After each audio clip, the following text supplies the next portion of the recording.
Pissed off.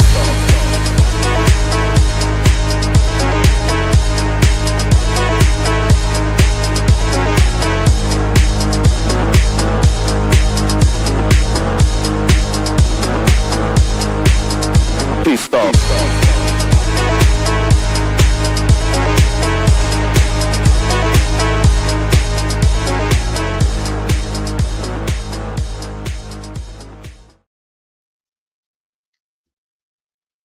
Oh, oh, oh, oh, oh, oh, oh.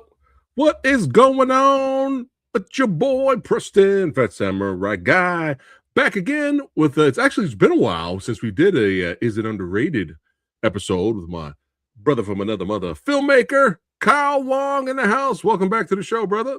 Thanks for having me. Yeah, man. Yeah, it has been crazy. a while. Yeah, man. We got Oscar in the house. What's going on, brother? Yes, and this is a very interesting and special episode today because I did you suggest this? I think you did. I way did. back. I actually did way suggest back. this. Yeah, way back. And we just never. Most of my suggestions have been like, yeah, this is actually underrated, and now I'm like, this one is like, is it? Yeah, we're gonna get into it. We're gonna get into it for sure. But yeah, thanks all of you for watching and tuning in right now, and all you legends are going to be watching this later when it's not live. Thanks again for tuning in here. Oh, we got the Nate Dogs in the Heezy. Good to see everyone. Yeah, big huge shout out to all our subscribers. And if you enjoy these kind of live stream discussions and podcast episodes, don't forget to like, share, and subscribe to the old Samurai Guy. Hit the notification bell, hype the video, all that good stuff. But we are talking about today A Better Tomorrow 3, Love and Death in Saigon, 1989. And I was like, you know what? I've only seen this film once. I've only seen this movie once. And this was like way back in the day. We're talking probably most likely late 90s since I've seen this movie. Late 90s, probably maybe early 2000s, maybe. But I mean, it feels like 5 billion years ago. And I don't remember hating it, but I don't remember loving it as much as the first two Better Tomorrow movies. But that's it. I don't really remember that much about it, except Anita Mui was awesome in it, and Chow Yun-Fat was dual wielding assault rifles. That's all I really remember from it.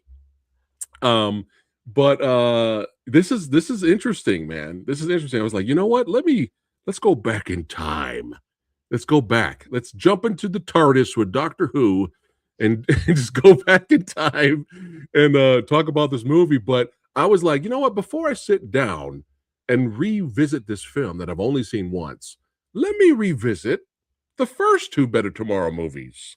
So, you know, we have the beautiful new transfer from Shout Studios. The whole Hong Kong class. Oh, he's got the merch. He's got the merch. Is that the best cover artwork from out of all the Shout Studio releases? I think so. Because that's pretty awesome. Cover artwork. It does cover all three films, which is really good. Nice. Yeah, man. Maybe one day I'll get it. We'll see. Eventually. What's going on, KL? What's going on, man? Good to see you, brother. Yeah. But I was like, you know what? I could just jump into this because it's a prequel, but it's been a while since I've seen the first two Better Tomorrow movies. I got the old classic DVD releases, man, the Tai Sang releases. Yeah, man. Shout out to Frank Jang. But let's see, we Better Tomorrow I only seen once and would love to revisit it. What's going on, Colin? Good to see you, man. So I was like, you know what? Let me wait on Better Tomorrow 3. Let me go back and revisit. Oh, this is a spoiler review, by the way. For all three films, I'm going to throw some things in there. And I sat down and watched the first Better Tomorrow. And as soon as I heard that theme music, oh my God. Speaking of jumping into TARDIS and being pulled back in time, I was like, oh my God, I haven't heard this theme song, which shouldn't work. That theme song should not work. No, but it does. it just works, and it's iconic, and it's nostalgic for me. And when I heard it, I was like, oh my god. And it brought rewatching that first movie brought me so much joy because it reminded me of the very first time I started discovering these movies Hmm. and trying, finally getting into Hong Kong cinema more, because now you got the Tai Sing releases are out there, and I'm on the hunt trying to find these movies. And I sat there and I was just like, man, everyone gives such a great performance in that film. Chow Yun-Fat is goated. Oh, yep. And it's just like you have that one scene where they're at the bar and he's sitting there Yes. when the guy put the gun to his head, and he went from smiling happy to intense eyes Yeah. story in a half a second. And Mhm. I'm like, Jesus Christ, this guy's such a great. But you have the delicious T Lung. Yep. That's an inside joke if you guys don't know what that is. If you hear anybody in chat say, "Oh, it's the delicious T Lung," that's an inside joke that's been around for years on the channel. But yeah, everyone's so good in that, and the action's great. And just think about it, Kyle. Think about it. That movie made everyone, Mhm. because Chow Yun-Fat was considered box office poison around that time. They Yep. do not use this man. Yeah. Have this man in your movie. He's the box office poison. The delicious T Lung. I'll stop calling him that. T Lung. This was kind of his comeback movie as well. And then you Yeah. have Leslie Chung, who's an up and Yep. comer, and it made Exactly. John Woo's career as well. It put him on the map. So Better Tomorrow, that first movie is really important, and created a whole new genre The of heroic action. bloodshed genre. Yeah, heroic bloodshed genre. Of course, passed down from Chang Che, from Shaw Brothers, and John Woo did his own version with the gun fu. Yep. But it's such an important movie, and it was a blast revisiting that film. It made you feel Mhm. that movie. And then I went to the second film. And again, I haven't seen it in years. All I remember is that one of the greatest action finale shootouts ever filmed is in that movie. And one goofy moment that I had to roll my eyes to get through. Eat the rice. Eat the rice. But the English dubbing is hilarious, by the way. This rice stinks. It's hilarious. The guy throws it. But again, spoiler alert. But after watching A Better Tomorrow 2, I made a decision. This is how I see the first two Better Tomorrow movies. This is how I compare them. And you guys may disagree with me, okay? The first Better Tomorrow, overall, a better movie in terms of story, everything, right? The Texas Chainsaw Massacre, overall, a better movie than the sequel. But the sequel is ridiculously entertaining. Yes. So I think that's a great comparison. Because Toby was like, I can't redo the first. I can't really sequel and redo the first. The first movie I did was perfection. So fuck it. We're gonna be bonkers. We're gonna throw everything at the wall, see what happens, and we're just gonna have fun. We're just gonna have fun. That's a Better Tomorrow too. Because I could not take a lot of that part of that movie seriously, even though all of the actors still brought their A game. Everybody. Yeah. Everyone brought their A game in terms of performance. But there were so many moments in that movie where I was laughing. Well, I'm pretty sure I probably wasn't supposed to be laughing. And like someone actually go ahead. Someone actually brought it up. The work print actually brought a bit more, and the fact that there was a 4-hour cut that John Woo What? made, but in the release of this, they actually Yeah. did release a much more longer version of the work print, which how is that version on there? That's on the It box is. set as well? Yeah, that's on the Oh, box set. man. I gotta It's get the not. box set. It's actually not bad. It fleshed out a few more things. Okay. Like brought more characterizations for Leslie Chung's character instead of him just like being there, and then this even giving T Lung's character much more as well, and Okay. we see more of Chow Yun-Fat interacting with Dean Sheck's character even more, and that created like this whole bonding process Okay. between all four of them. And now it's like, okay, I gotta watch that version. I Yeah, gotta watch that version for sure. but Dean, it. believe it or not, Dean for me was the standout Mhm. in that movie. When I first found out who that was, because when I saw him in A Better Tomorrow 2, I was like, oh man, he looked like some Charles Bronson. We got Charles Bronson up in there, right? He was reminding Yeah. me of Charles Bronson. And then when I found out who that really was, you go back to Warriors 2, and he's playing those weird, he always plays those weird, eccentric, out there, villainous type of kung fu guys. And I was like, that's the same guy because he's like serious and he's like, playing like he like really lost his mind for a while because he lost his daughter and his business and all that in the second movie. But you go back to Warriors 2 and he's just like fighting like this, like that's my kung fu, Samo, take that. Yeah. Yeah. It's turned into Three Stooges. But I was like, oh my God, that's the same guy. And he kind of plays similar characters like that. You'll see him play a lot of characters like that. But in this movie, he's like, No Better Tomorrow 2, he's really serious. Yeah. But I mean, there's those moments in there that I probably wasn't supposed to be laughing, like the random guy who just, I am told I wanted to make a comic book and artwork of all your tall tales, of all your adventures from the first film.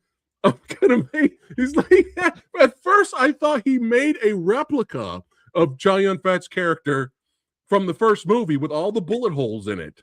I thought he made a replica, but apparently that's his real. How the hell did he get that from forensics? How did he get that from the police? How did he get that from the police? And I'm like, no, I can't take this movie serious. I can't. This is just this is bonkers, and we're just having fun now.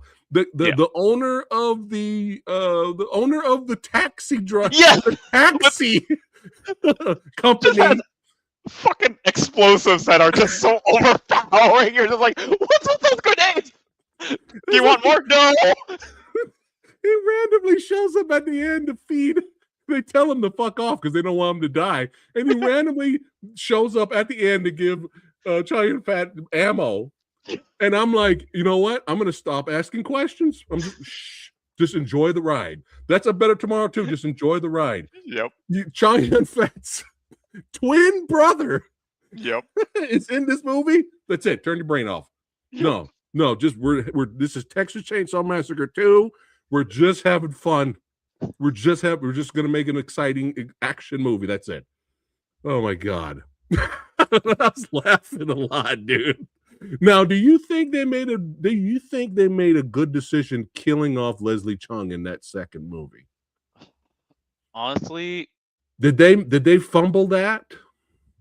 Because it would have been nice to have him in the end finale shooting a whole bunch of dudes with the team. I agree. What do you think?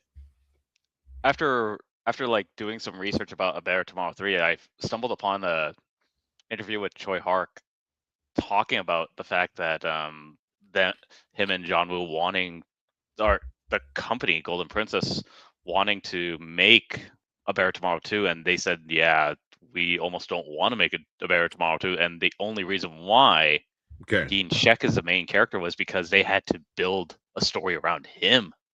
And so this is making a lot more sense now.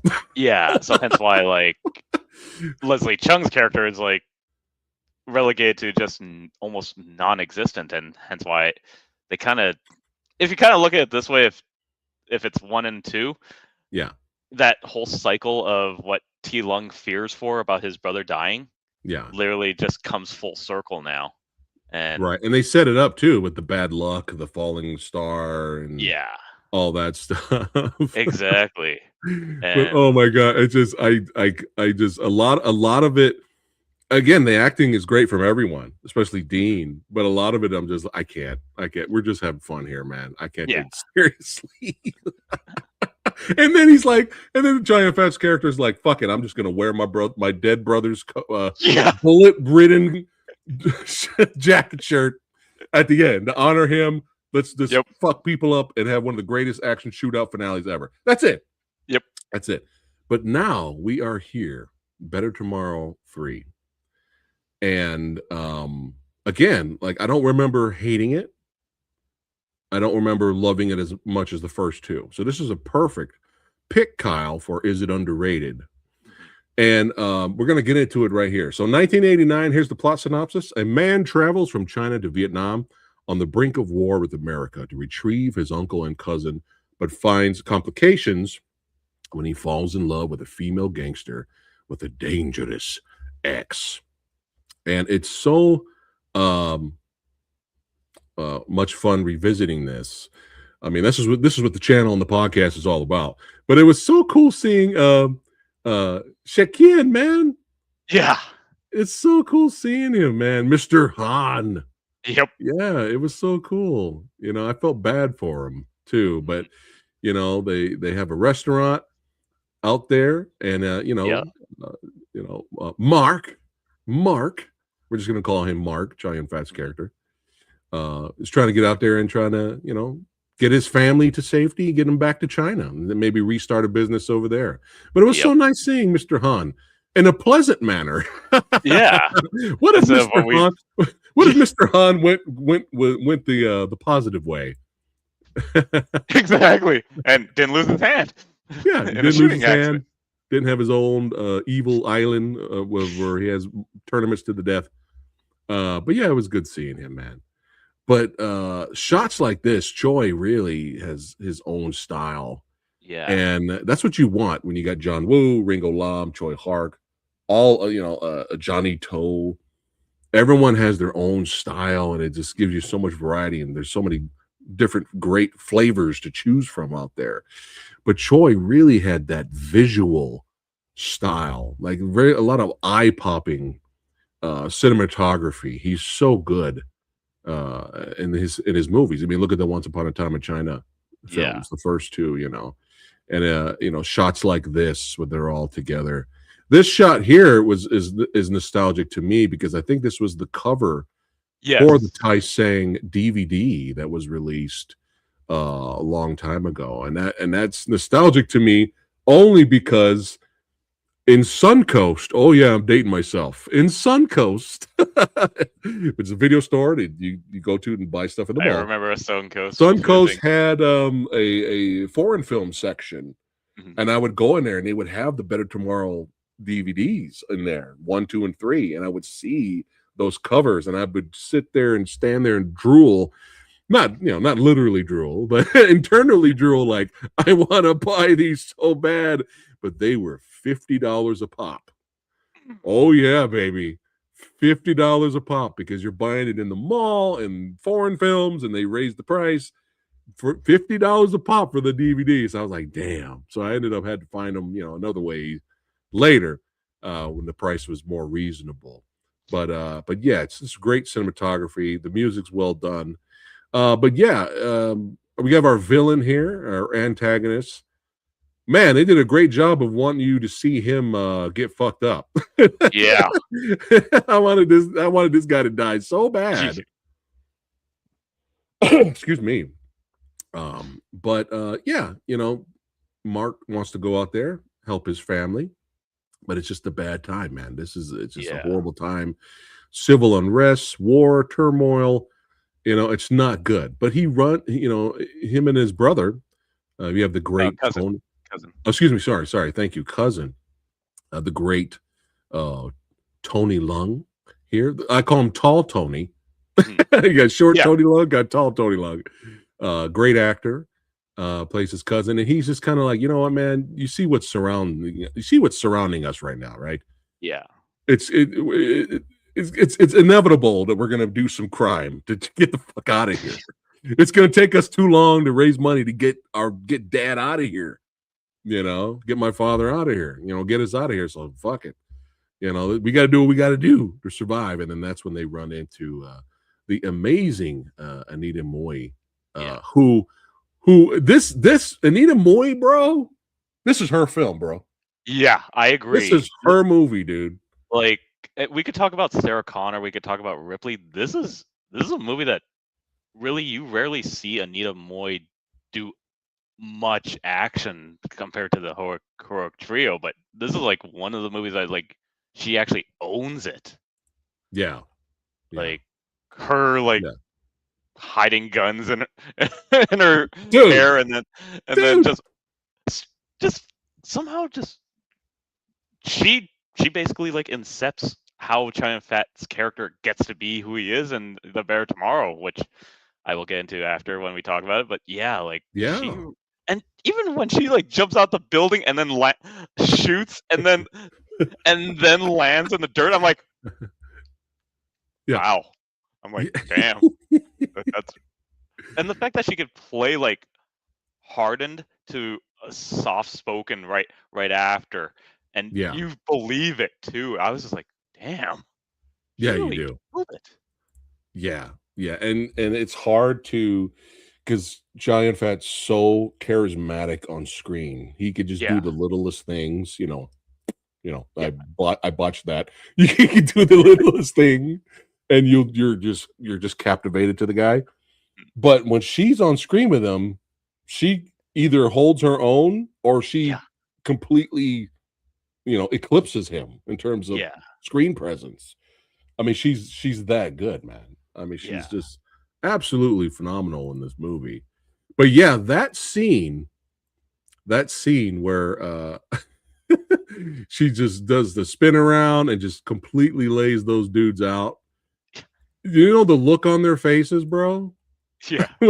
Afterwards, when she's just gun blazing, just looking strong, and the glasses falling and all that. And then it cuts to both of their faces like, Yeah. all right. Like, that was me. That was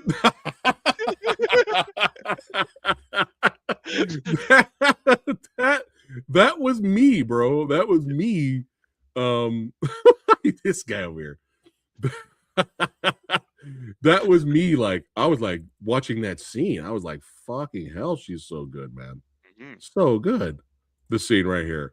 Yeah, man. But she just completely mows down those guys. It was just strong, fierce, badass, and just like, you guys done fucked up, But they convince her more. Mark did Tony's character was kind of more anxious and kind of hot-headed a little bit. Rewatching the film because I forgot it. I thought Tony character was gonna be the prick of the movie that's gonna portray the family and portray the friendship. I thought he was gonna be one of those characters, but no, he was true to the end. Yeah. He even gave up. He had feelings for Anita Mui's character, but even he kind of just gave up. He was like, "No, y'all need to be together. Fuck it." Yeah, and I was surprised. That was like a nice little adage in the story itself. Was like how when they first meet up, and it's just she seems nice. Oh, here's your lipstick, and then next thing you know, in the end, you could see it where like when they talk about like in the restaurant, both Tony Leung and Chow Yun-Fat are like, all right, you could have her. And then Chow Yun-Fat really dissolves any feeling, even though like Tony Leung is just like, oh, she actually has feelings for Mark. And then even Mark's just like, nope, this shouldn't happen. This should happen. Like, you guys should be together. But like you said, Tony Leung's like, no, you two should be together. He was hurting. Yeah. Mark was hurting. You could tell. Oh yeah, you see it, especially during the club scene after she finds him in Hong Kong, and I was just like, damn. Yeah. This is really well done. I shouldn't be interested in this. Right? which is weird, like the fact that we go from like 2 action dramas to just full like not even romance, just a well character building drama. Yeah. With action built in, and it's just like, shit. This is really good. Yeah, for sure. But yeah, they, she has some status. Her character. She had a mob bosses. She was mob boss girlfriend in a way. And she talked highly of him. He was her soulmate, if you will, and kind of gave her status. She kind of ran the club and all that kind of stuff. But she took Mark and his cousin under her wing, and like, all right, let's see what you guys got. You want to be part of the business? All right, let's see. And then there's a deal goes wrong with this handsome lad, Yep. a little trade there, and of course, that's when we get the guns ablaze. And go ahead and say it, Kyle. So, anyways, I started blasting. Bang, bang, bang, bang. But I don't see so good. So, bang, bang, bang. So I started blasting. Yeah. I don't. All of the action throughout the film is really well done. I don't know what it is about this first one. This might be my favorite. I don't know. What's your favorite action set piece out of the whole film? Like, definitely. I like all of them. Even the finale one is good, but I don't know. Yeah, Something like, about this first one, man. This first one sets the tone. Like, legit sets the tone, and how even how Mark doesn't even know how to fire a gun at the start, too. But you just see like the dynamic of all three of them. Like, here's Anita Mui's character just shooting everyone at ease, and even Tony Leung's character is doing the same thing, but he's not as experienced. And then Mark is like, I am not equipped for this, but I'm gonna try. And then when you see the progression through all of it, it's like, it's you see the progression in the film of how these three characters are well put together. Yeah, great performances from everyone. But it was, dude, even some of the non-action scenes, that got me, and I was like doing this because I was like, this is making me mad and making me uncomfortable. And it's the one scene where they're trying to get, they have their passports, they closed down the restaurant in Vietnam, they're finally getting out of there, they're trying to go home, and the soldiers basically try to rob them. The dad almost has a heart attack. They fuck up the sign that's been in the family for years, the restaurant sign. That whole scene, dude, and Tony Leung's character, what's his character's name? I keep calling him Mun. That's right, Mun. He was like fighting through the luggage to try to find the pills for his dad. And then Chow Yun-Fat's like, he's lost it because the guy takes all their money. He's trying to leave it with their passports and their money, the soldier. And he's just like, fuck it. He starts beating up that dude. Yeah. And that whole scene, I was like, I was uncomfortable, man. But it was that means it's great. When you really watch it, you're just like, man, this is a very tension, drama-filled scene where it's like, are they gonna get out of there? And this fucking prick of a border guard, you're just like, fuck you. And then, like you said, Anita Mui's character, Kit, just comes in with the cavalry. He's like, yep, we found out this guy is corrupt and everything else, and take him away, but give back this stuff. You guys are good to go. And I was like, that's good. That's good. Isn't that corrupt? Sorry, that was for all the Neil Breen fans out there. Oh, isn't that corrupt? Sorry, I had to throw that out. I can't believe you killed yourself. I can't believe you killed yourself. I can't believe you. Oh, just look up the best of Neil Breen on YouTube. You'll be laughing your asses off. But yeah, she has to stay back now. I know, right? You smash some laptops. You need to smash. No more. Yeah. We need a Hong Kong action based Neil Breen. God, no. Yes, you want to see it. Oh man. Anyway, so unfortunately, she can't go with them back to China. She's got to stay back because she accused that soldier of wrongdoing. So she has to testify and all that. And then eventually, she does make it over there to China, and there's a great reunion scene. And I kind of like the scene where she's there for Mark. You tell she's there for Mark. Yeah. Mark goes in to hug her, and then she tries to kiss him, and he backs up. She's like, "Hey." Yeah, and you could see her face like kind of disappointed. And then Mun comes out there. Mun's trying to get all the sugar, man. Yeah. He's kissing her head. And you see Mark right there too. He was just like, he's like, oh man, Mun really has that feelings for her. All right, I'll back away. And when you're watching, you're just like, damn, dude. Damn. Just tell her, Mark. Yeah. For fuck's sake, just get it out of the way. Anyway, just tell her you got feelings for her. Anyway, of course that backfires.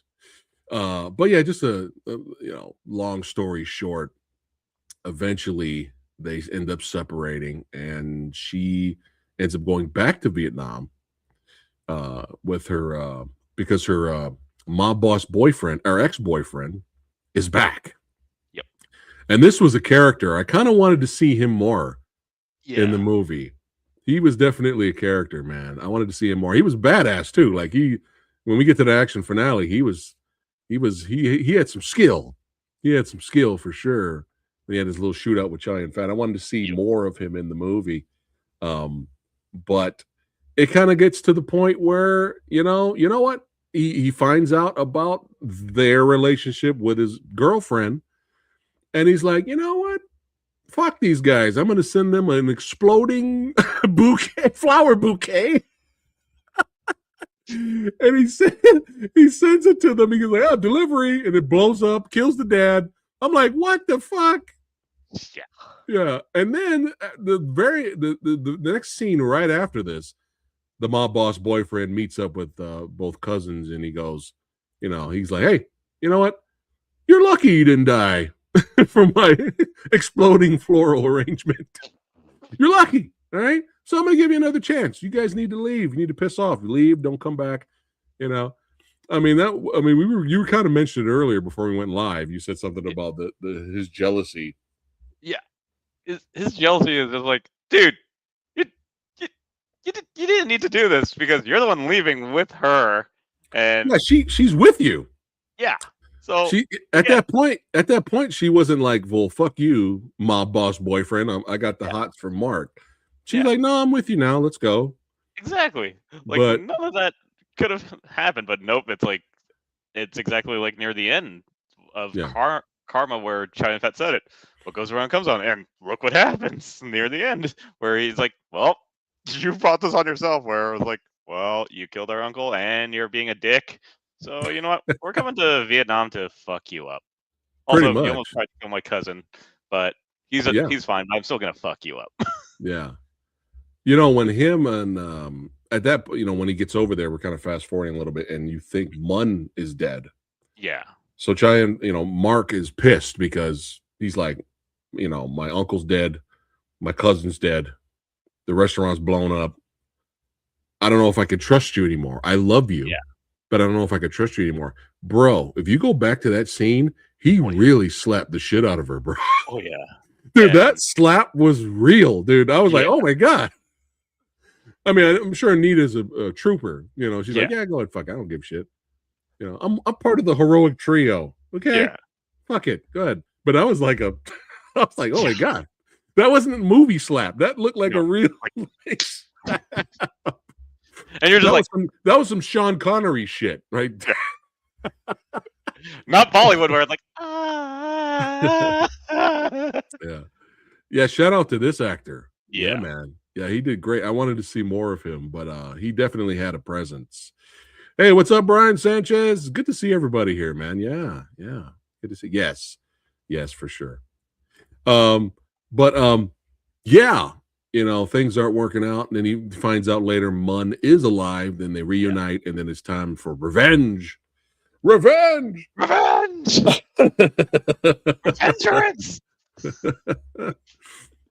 But yeah, it's interesting to see how far they've come. He had great intentions to help and save his family, and then man, things just really took a dark turn. But now, talk about, you mentioned it earlier. Talk about the slow creation of the Mark character brought to us by Anita Mui, influencing Mark, and then kind of giving the bullet points, we'll see in the early blueprints of what Mark's character will become later in the First and Better Tomorrow movie. Talk about that. Yeah, so we definitely get like that little bit where right at the start, he's just someone that's trying to help out his cousin and his uncle to get out of Vietnam, and then next thing you know, he meets this woman who teaches him how to shoot, and we see that montage where he starts learning how to actually shoot properly, and then also comedically like shoots a bullet hole into Mun's coconut, but you can see that influence of like, oh, so that's how he learns to shoot properly. Yeah. And then even like when all three of them are together, like on the town, just enjoying each other's company and seeing how like you even see it where Anita Mui starts having those feelings for him when they're looking Yeah. at the sunglasses, and that's how he gets his iconic sunglasses as well, Yes. like his iconic aviators in a sense. And then comes a scene before right before right before they leave for Vietnam, I believe, and Yeah. she's about to say goodbye to She gives him a gift. gives him a gift, and it's the coat. Yep. And coat. that's where they had to give that kind of meaning of like, this is how Mark's character became a thing. And not even a thing, just like this is what events shaped it. And I could state this as well. So if we go back to A Better Tomorrow 1, where he talks about that real scene in the bar where guns were pointed at his head. Right. Yeah. If we wanted to flip that, because which we will get into about Bull in the Head as well, that Chow Yun-Fat was originally supposed to be Tony Leung's Lil Tony's character in Bull in the Head originally. Oh, I didn't know that. Oh wow. Yeah, I found an interview. Yeah. Again, I was researching this film to see if there's no one's talking about this film, which is crazy. Yeah. It's crazy. No one's talking about this film. Except us. And all you legends that are watching right now. Yeah. So if we want to flip it this way, because like they in Bull in the Head, there is that scene with Mark talking about how he almost had to drink piss with guns at his head. What if we flipped it to when he confronts Anita Mui's character about Mun's death? Because she actually points the gun to his head, and you saw how freaking heartbreaking that was for him as well. Yeah. Which, yes, I'm stretching, but when you really look at it, if this is supposed to be a prequel, you look at it as like, whoa, that's the only time he's had a gun on his head, because there's no mention. Because if we're looking at this as the fall of Saigon in 1974, and I was watching the commentary on this one. They said, so it's 1974, and then 1986 is where where A Better Tomorrow 1 is supposed to happen. So that gives at least a good 12 years. Yeah, 12 years. A long time. Yeah. Yeah. So yes, but if in actuality, if within that 12 years, could he actually mean that thing instead of like, yep, we were in Taiwan and this happened. Right. But welcome to Kyle Wong's film theory. Like an X-Files song. Yeah. But on that, it is interesting to see how he comes from like this gentleman that does not like want to do anything except get his family out of Vietnam to like, well, I almost have no family, so I'm gonna save the only thing that matters to me most. Right. And he goes and does it with dual fucking assault rifles. This is the perfect, because chat, all you legends that are watching right now, you guys are awesome, but this is perfect timing. The Wong Files, yes. Doodly doodly doodly doo. But yeah, this is perfect timing because I was getting ready to segue to this. Perfect comment here, Gotham. He said, I heard some people didn't like Anita Mui mentoring Mark. Now I'm getting ready to blow everyone's mind right now. When I was watching this movie, this morning, actually, I was watching this movie this morning. I'm a busy guy, man. I got to sneak it in when I can. When I was watching it this morning, it was reminding me of another movie. And I wonder if this other movie was inspired by this film, because there's a movie out there called Bad Boys for Life. Now, think about that's the third one, right? Yeah. Now I've only seen that movie once. I don't have an issue with the action in that movie, the directing. I don't have an issue with that movie. There was other things, and there were some funny parts of that movie. but there was things in that movie that really made me angry. And it's something similar to this. And it's what they did with Will Smith's character. Yeah. Okay. And it's very similar. He was undercover, except, he was undercover for the movie, but he was in love with a mob boss's, a female who was, in the crime syndicate. Yeah. Very similar. All right. She breaks his heart. And then we have the Mike Lowry character that we know and love. But she's the one that dressed him up. She's the one that showed him the fancy cars. And he took that with him with the Mike. I think it's Mike Lowry, right? That's Mike Lowry. Name, right? Yeah. Right. Here we go. Will Smith's character had a female mentor that made him the Mike. I fucking hated this. I hated this. This bastardized that character because we like this character. He's fun. He's a ladies' man. He's well dressed. This is why we like him and Martin together, because they're complete opposite. Martin's the family man. This is why this ruined the movie for me. This right here ruined the movie for me.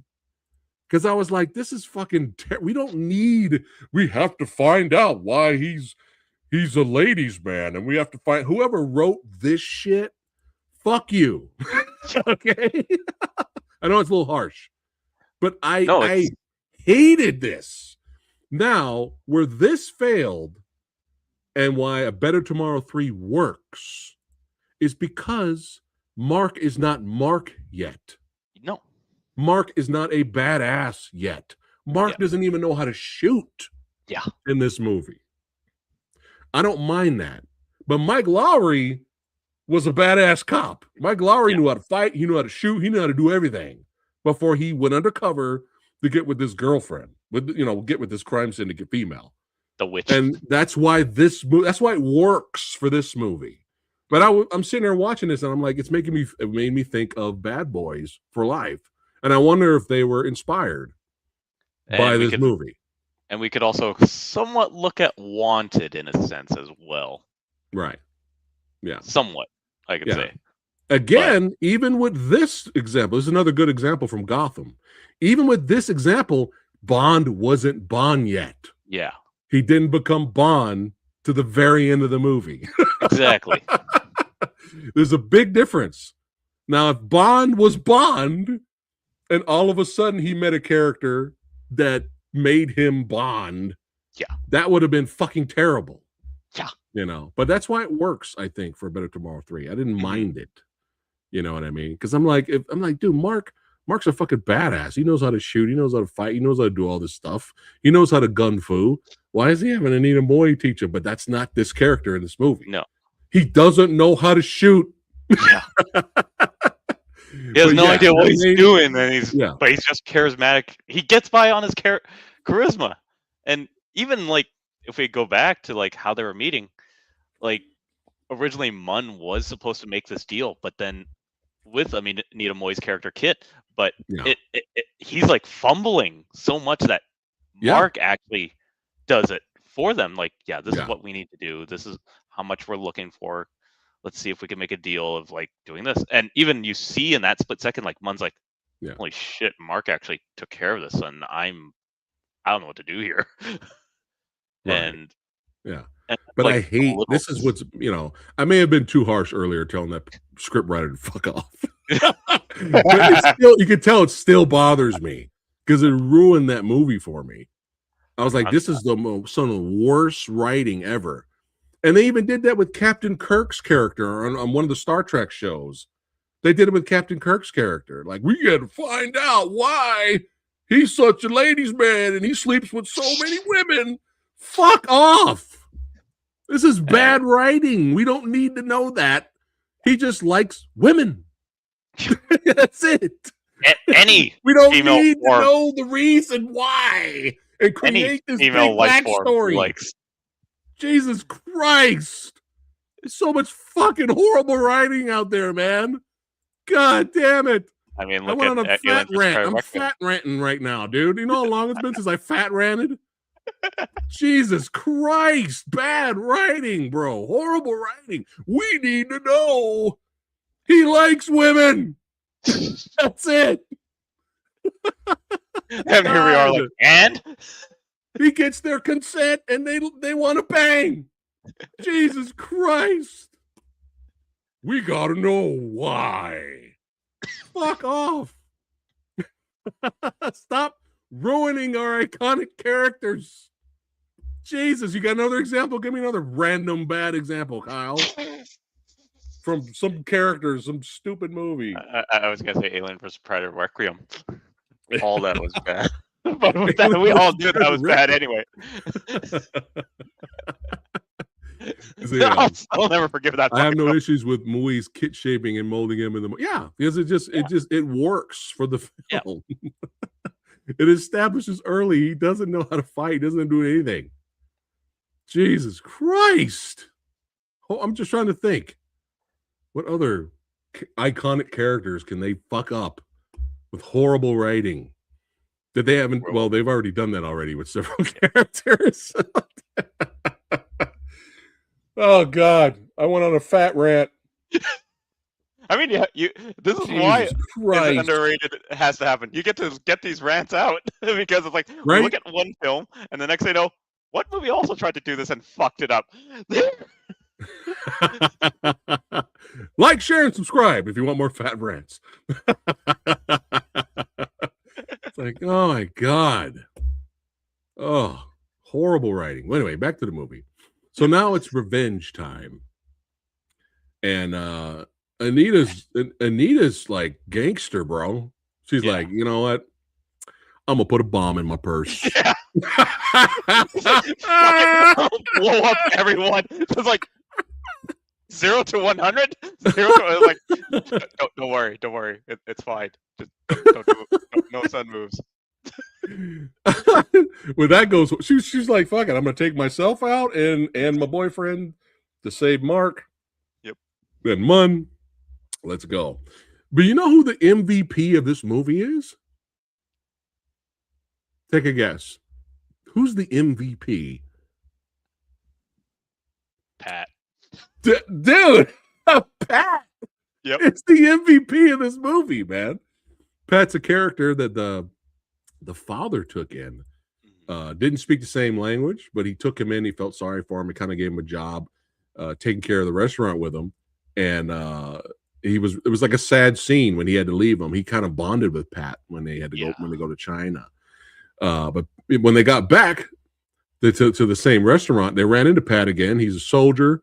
You know, the language barrier is not as bad anymore. You can understand what Pat's saying. Yep. And Phat ends up saying, fuck it, I don't care if I'm part of the regiment. I'm going to help my friends, help my family out. And he came in several times, drove a van into a moving tank. Yes. It's like, what?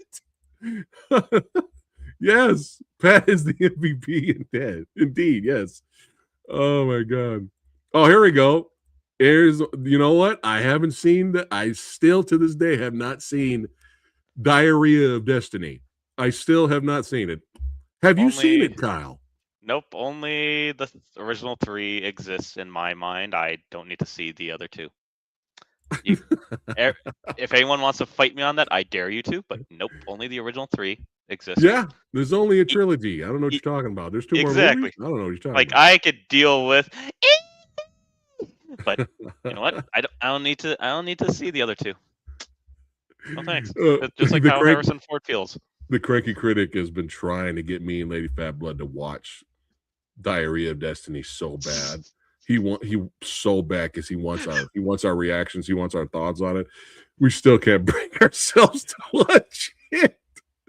We just like maybe one day, and for all our channel members and patrons, we'll do an exclusive video or something, or thoughts on that movie. But yeah, we're just like not in a rush to watch it, dude.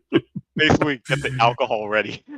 I heard the first what I've heard though from people even that hate the movie, I heard that the first 20 minutes is great when you have de-aged Indy on an adventure, and it felt like the old movies on the train or whatever, and then after that it's just the shits. No, I don't know. We'll see. Maybe it might be good bad. Maybe it might be entertainingly bad. I don't know. We'll have to see. We'll see. Oh, here we go. Hated it. I switched it off. Added 10 more minutes of that. Those 20 minutes. I said, yep. How long is the goddamn movie? He turned it off a half an hour. Oh, a half an hour. Okay, that's an hour and a half. Oh, wow. That's funny, man. That's really funny.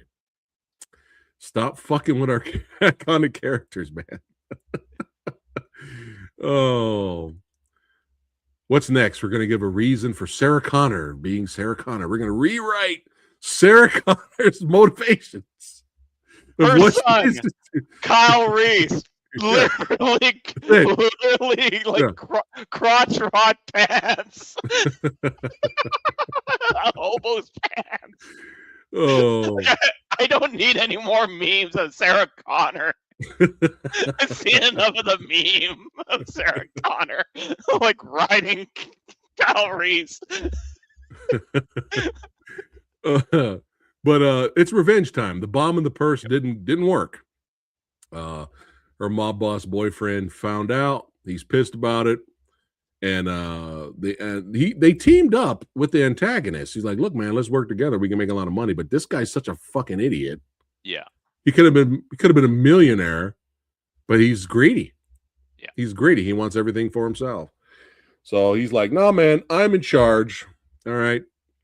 I'm going to be running shit." And then we have our confrontation shootout, and then our boy shows up. That's right.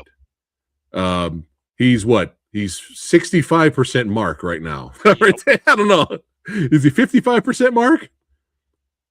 He's not 100% Better Tomorrow 1 Mark yet. He's no. Like what, 65? 65%. Literally 65. He's got his charisma. His charisma's not at like 100 yet. It's at 65. His weapon skill is at like 70. And basically, yeah. He's got 70% resilience. Now let's change these sliders to here. So is he hiding the other assault rifle underneath his coat? I think he's hiding the other one. Yeah, I think he's hiding the other one. No one talks about that. Yeah. But we got some dual wielding, and we have a nice little shootout back and forth. And Mui's trying to get between them. She doesn't want any of them to die, really, even though she tried to blow them up earlier. Yep. But she just doesn't want people to get hurt. She's like, I like both of you in a way. Fuck it. But then we have Tony here showing up, Mun, and he's like, you know what? Fuck it. I'm going full Rambo. I'm going full Rambo right now. And oh shit. Well, that was a mistake because a giant tank just showed up. Like, fuck. Like, I was doing good earlier. I was doing good earlier. I was having a nice little body count. Meanwhile, we go back inside, more action inside the house there. Killing off more of the antagonists' thugs. But yeah, Pat is the MVP. Rams the van into the tank and gets out just in time before the tank blows it up. And then we have this nice fun little sequence where Mark's like, "Hey, I'm about to show you some Mission Impossible 2 shit." I'm gonna tie a box of explosives to the bike, and I'm gonna swing it right under, and it's gonna perfectly go off and blow up, perfectly timed. And I mean, that was a little, you gotta suspend your disbelief a little bit on that one. But everyone's gun fooling in this one, so it's like it's fine. It's within the world. It's within the rules of the world that's been set up. But yeah, blows up the tank. I still wanted to see that guy get killed a lot worse. Yeah, I wanted 100 bullets just bullet riddle him like how Mark was gonna end up. Yeah.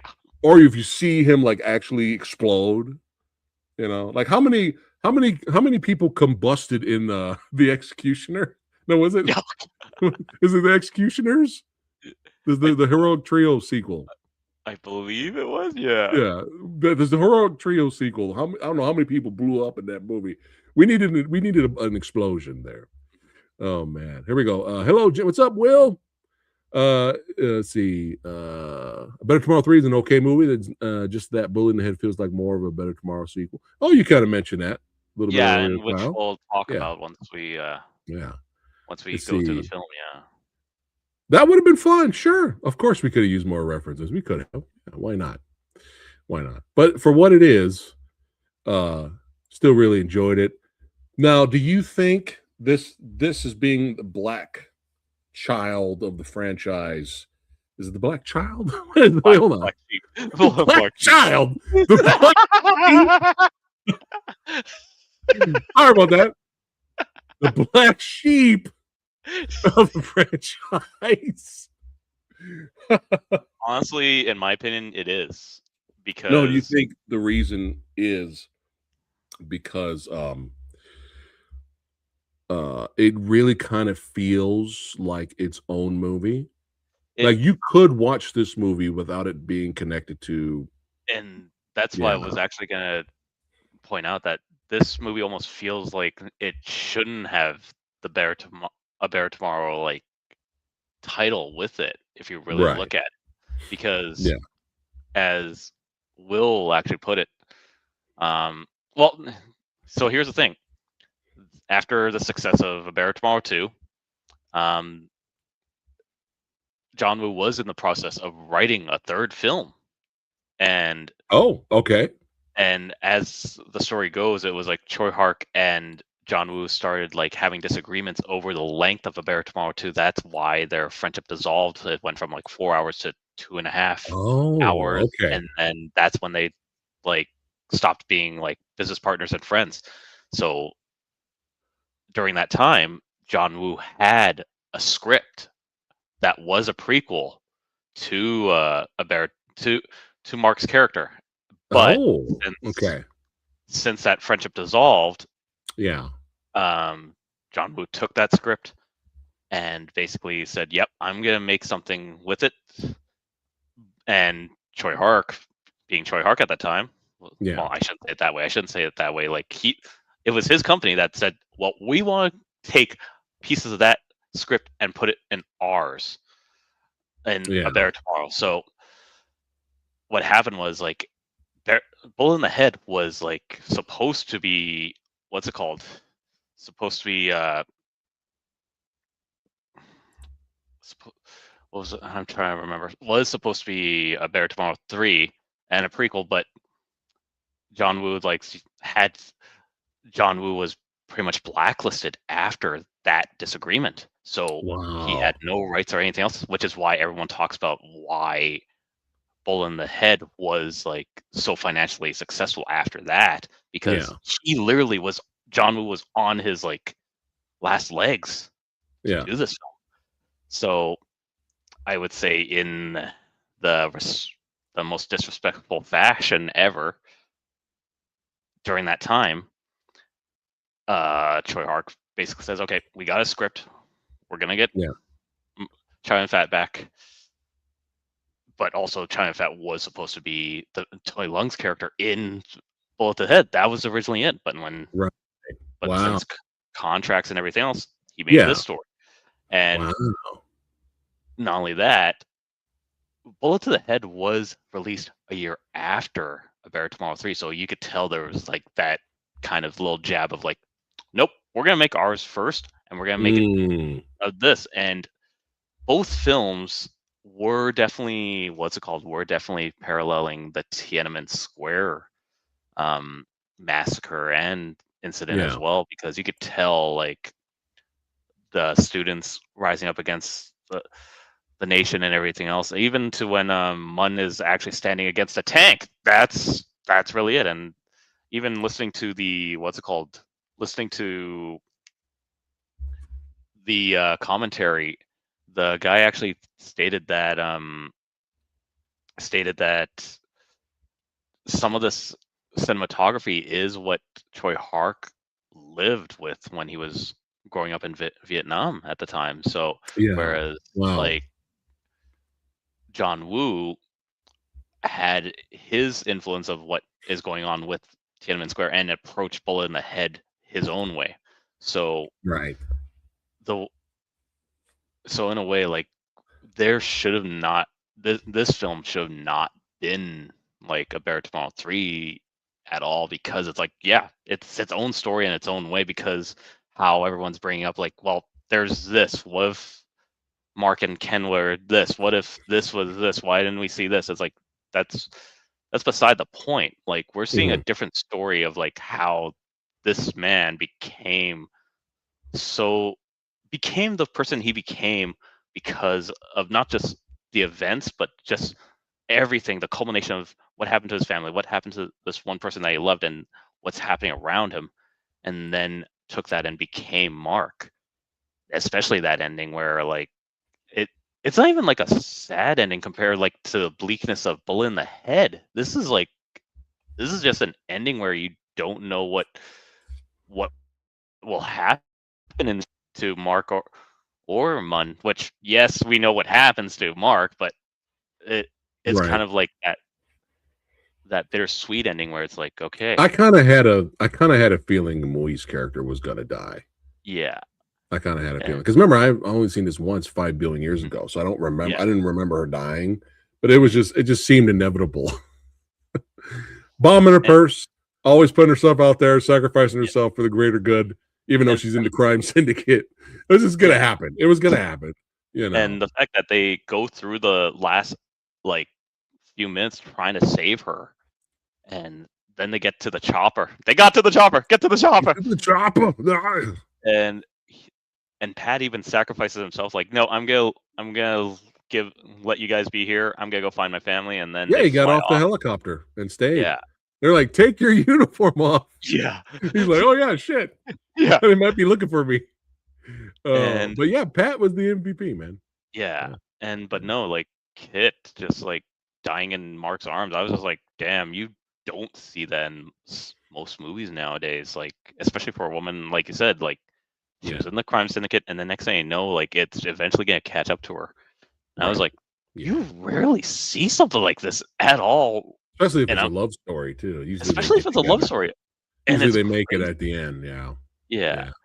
And like it's an interesting film, and even the Taiwanese cut actually brought like, which is I was going to ask you about that. I have not seen the Taiwanese cut.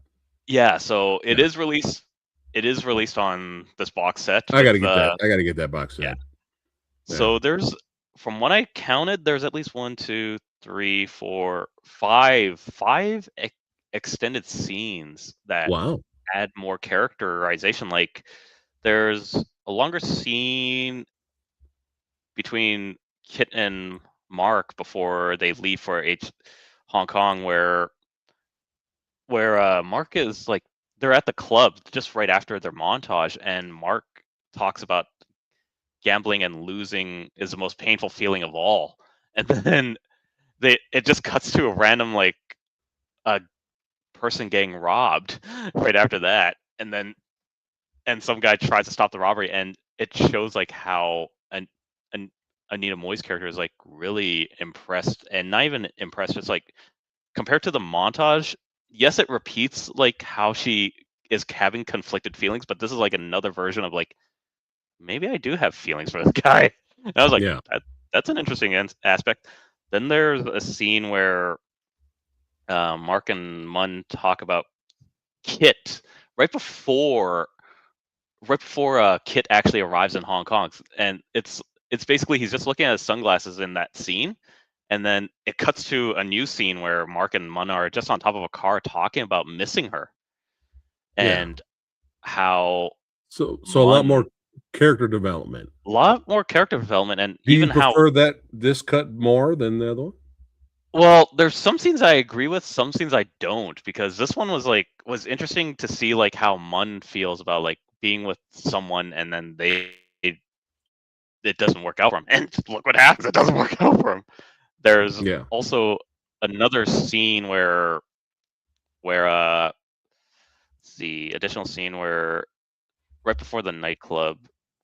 This one was a throwaway scene where there's another scene where they're at the night right before they go out to the nightclub. They actually talk about going to the nightclub, and I was like, okay, that's really not needed.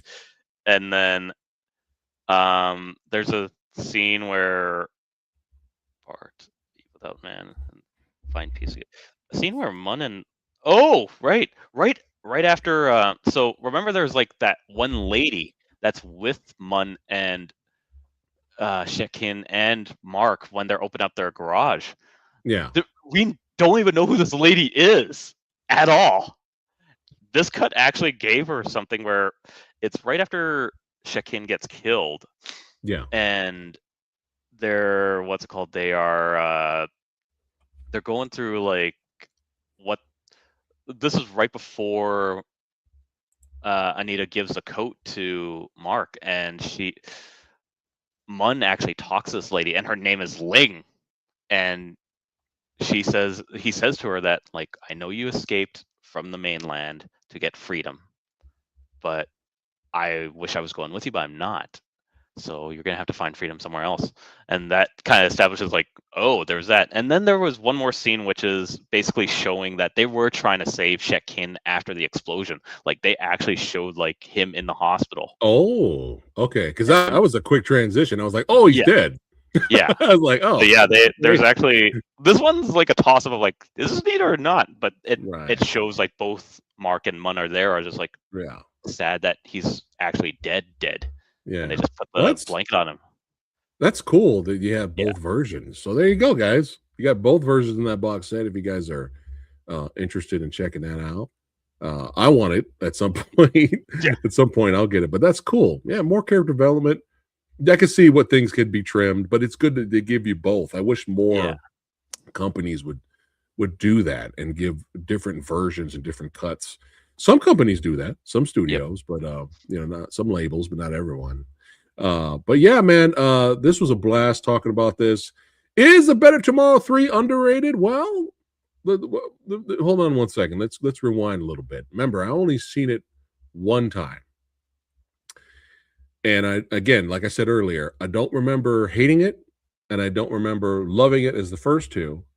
But after 5 billion years, this is 5 billion years of gray, of Gandalf the Gray beard here, and sitting down and watching it and giving it, going in with an open mind, I really enjoyed this movie, man. I really enjoyed it, man. The cinematography is beautiful, the Tsui Hark style. You get some fun gunplay. And, this might be a hot take. But I kind of enjoyed this story more than A Better Tomorrow 2 story. You actually said it for me because I was actually going to say it too, because when revisiting this film was like, this actually has a much more structured story than A Better Tomorrow 2, which is hard to say, but yeah. That movie's so bonkers, man. That movie's so bonkers. Better Tomorrow 2. I couldn't take it seriously, man. Yeah. But I love the action though. And I could see people disappointed with the action from this when you're following one of the greatest action finale shootouts of all time with Better Tomorrow 2. I could see people going into this and being disappointed with the action. But I thought the action was well done. Especially when Mark is not Mark yet. Yeah. Sure. But chat saying it's underrated. I appreciate that. And another reason I think it's underrated is because I've always loved Bullet in the Head. When I saw Bullet in the Head way back in the day, and probably like late 90s, early 2000s, I was like, this is one of the greatest movies I've ever seen in my entire life. I've always loved Bullet in the Head. I've always talked about Bullet in the Head. People that know about Bullet in the Head love Bullet in the Head. And everybody has awesome things to say about Bullet in the Head. I want to get Bullet in the Head in 4K. We did a Bullet in the Head versus. Check that episode out with Eastern Condors. That was a lot of fun. Everyone I know, I have not met one action and martial arts film lover that did not like or did not know of Bullet in the Head. Everyone loves Bullet in the Head. I don't hear anyone talk about this movie at all. At all. No one talks about this movie. We're the first, second. We may not be the first. We're one of the few. Maybe some out there we haven't heard or found. But in that sense, it's underrated for sure. It's definitely underrated. But we did a poll just for fun. we posted this on social media that we were going to be talking about it, and even people, me and you were talking earlier before we went live that we were surprised. Yeah. People in the social media posts were agreeing that this is underrated. They're like, "Oh yeah, it's definitely underrated." I was actually very surprised. But we did a poll right here on YouTube. Let you guys vote if it's underrated or not. And yeah, they agreed. Holy shit. They agreed that this is an underrated film. Yeah. Just a very well done action crime drama.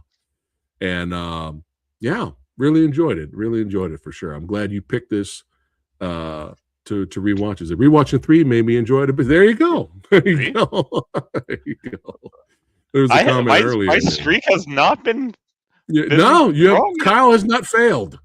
Even it's comedy, horror, and martial arts action. Kyle's recommendations have not failed for us to cover here. And here Gotham says, this video, if only, could be an extra bonus feature on another Better Tomorrow 3 release.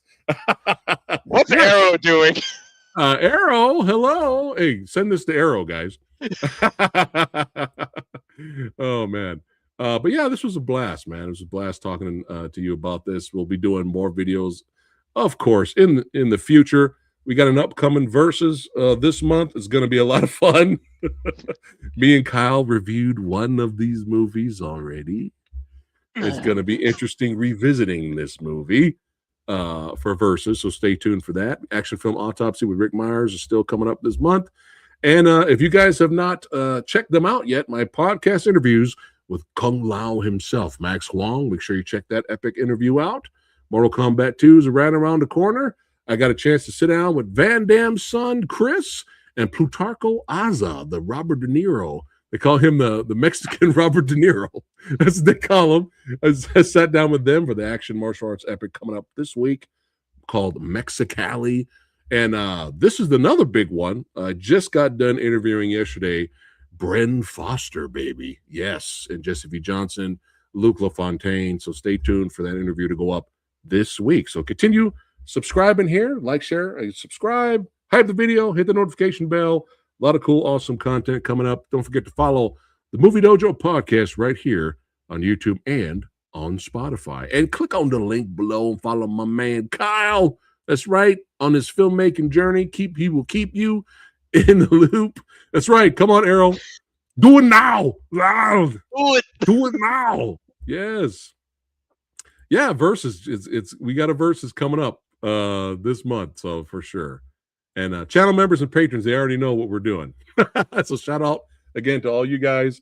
And yeah, anything you want to say before we wrap it up? I forgot to mention this. Man.